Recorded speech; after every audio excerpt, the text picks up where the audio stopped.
Okay, remember these potatoes that I was scabbing over? Well, they have scabbed over just fine.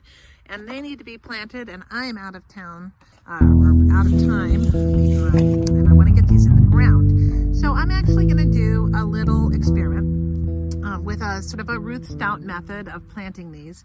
Originally, I had not planned to use this area as a vegetable area, but I'm going to go ahead and try to plant these potatoes in this nice patch of new earth. Now, this had been just a big stack of hay that I put down last, I don't know, in the summer, I think, last summer. It was a few bales of hay that I just let sit here with my original intent to extend this particular growing bed down here. I originally thought I would just use this for perennials, but I've just changed my mind. So what I'm going to do is I dig down underneath this. This has been composting in place for now many, many months. And this was just placed directly on the field. As you look down low, you'll notice that all of this matter here, this is just hay that is composting down. There's lots of soil in there. It is very, very, very moist and wet. It's full of worms, which is a great sign of fertility, and says there's a lot of good stuff going on down here.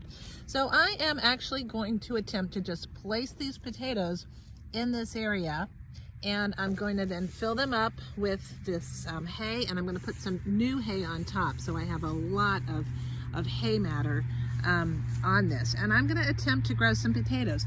I figure these potatoes over here were just ones from the grocery store, and so this hay was just sitting here. So this is a nothing ventured, nothing gained proposition. If they don't grow, well, I'm not going to be upset. I'll just plant something else in this area, but I think there's a good possibility that they are going to grow. Let's see. Wow, it is amazing, the richness of this soil. This is just what was underneath the ground. It was lawn, it was this hay field, and now this soil is super crumbly. I'm digging just a tiny little bit in here. I'm going to place the potatoes in there. I'm going to put a little bit of mixture of some compost and potting mix over it, and then I'm going to pile up even more hay. This hay is well on its way to what we call good and composted, and I'll just be adding some additional fresh hay on top to keep this going, which I'll continue to lay on during the summer.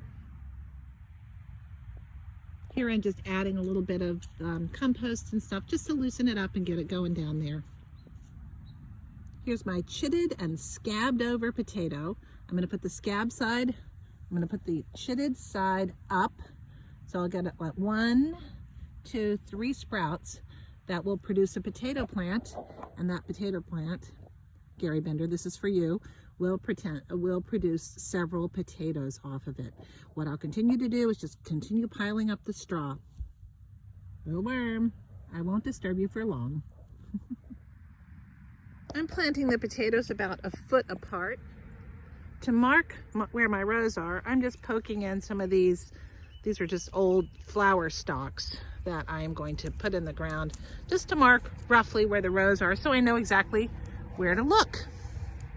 So what I've planted today are 3 rows of potatoes, and there are about 4 in each, so that's 12 potatoes, which will be 12 potato plants, Gary Bender, and that will produce a whole lot of potatoes if they produce. If they don't, I'm not going to be upset. Now I'm just going to get some more of this hay over here, and I'm going to pile it up loosely on top of the